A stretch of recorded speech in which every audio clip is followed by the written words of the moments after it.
Okay, so the story of Macbeth basically starts out with a bunch of nobles of Scotland talking about the latest war, where Macbeth, this other noble, which is called a Thane, was really awesome and like killed a bunch of people and it was great. But this other Thane, the Thane of Cawdor, was a traitor. So the King of Scotland, King Duncan, is all like, okay, let's kill the Thane of Cawdor and make Macbeth the new Thane of Cawdor. So Macbeth doesn't know about this yet because he's walking through the woods with his friend Banquo when suddenly these witches come up and they're all like, hey Macbeth, you're gonna be the Thane of Cawdor and then you're gonna be the King of Scotland, and you, Banquo, you're gonna father kings but you're not gonna be a king yourself. And they're like, what? I don't even know what they're talking about. Then some messengers come and they're like, hey Macbeth, guess what? You're the Thane of Cawdor. And he's like, interesting. So he writes to his wife, Lady Macbeth, and he's all like, hey, guess what? I'm the Thane of Cawdor, and apparently I might be the King of Scotland. And she's like, awesome, let's just kill the King of Scotland, and then you can be the King of Scotland. And he's like, oh, I don't know. And she's like, do it. But he invites the King Duncan over to their castle, and then he stabs him because Lady Macbeth makes him.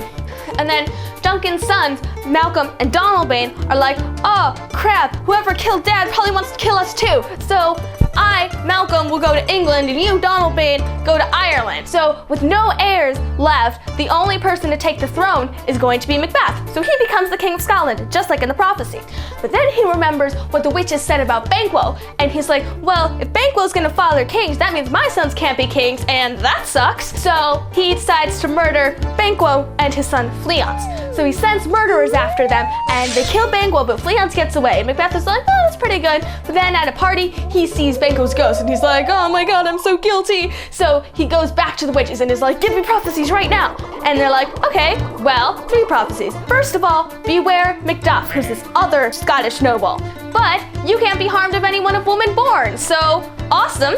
Also, you can't be vanquished till Birnam Wood moves to Dunsinane Hill. And Macbeth is like, this is great. Everyone's a woman born and woods can't move, so I'm pretty much awesome. So thanks, witches.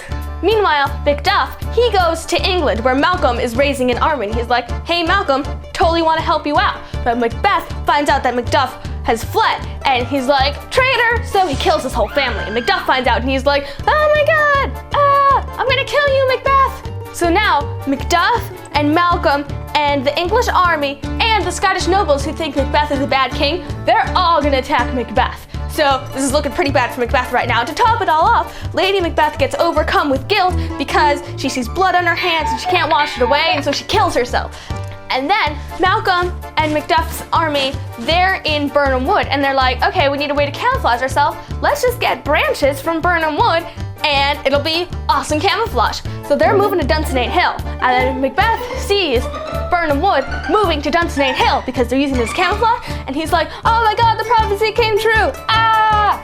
His army is fighting the English army, and they're fighting all over the place, and then he sees Macduff, and Macduff is all like, I'm gonna kill you, Macbeth, and Macbeth is like, no you're not, no one of woman born can harm me. And Macduff is all like, well, actually, I was from my mother's womb untimely ripped, which means he got like a cesarean section. So he's like, I'm not a woman born, so die. So Macbeth dies, and then Malcolm becomes the King of Scotland.